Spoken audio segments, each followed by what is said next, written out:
Hi guys, I'm Enrique and this is Enzyme Art TV. Today we're going to go over the top 5 mistakes made by new artists. I think if you learn to identify and avoid these mistakes, that you're going to learn a lot quicker, faster, and better.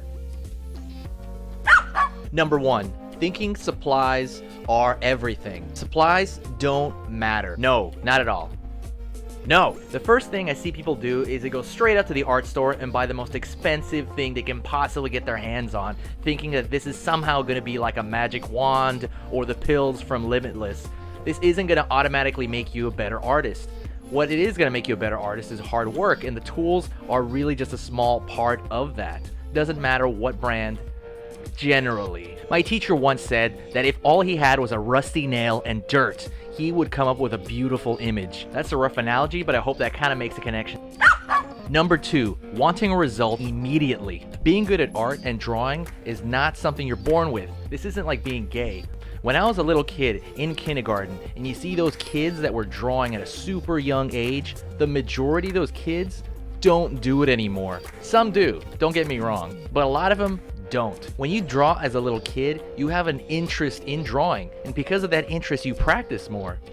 Of course, and because of all this practice, you become better. I started to draw at 17. I know other people that started at 28. I know other people that started at 38. There's never too late to draw, and the only way to get better is through practice and interest. Don't expect a result right out the gate. Number 3, ignoring the basic. Drawing is work. How much work? A lot of work.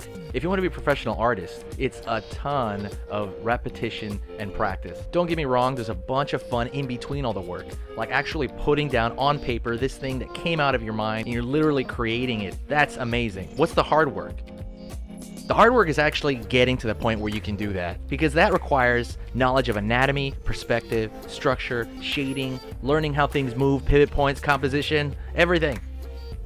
You have to learn the basics and drill them over and over in order to make them muscle memory, in order to make them seamless. Think about it this way. When you're learning to play guitar, you learn a couple of notes, and then a few more notes, and then eventually you're going to know a song. The thing is, you're ingraining these things into your hand, into your muscle, into your memory, so that you don't have to think note for note anymore. It's the same in art.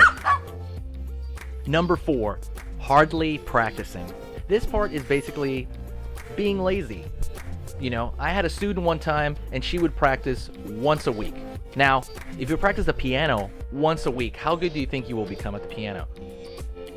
Yeah, you could be okay, but not good, you know. But if you want to be good or great at something, including drawing, you have to practice almost every day or at least 5 days a week. And look, if you just want to do this as a hobby, I get it. You don't really have to practice that much. I'm talking about for people that want to blow through that beginner stage as fast as they possibly can so they can get into intermediate and start creating things.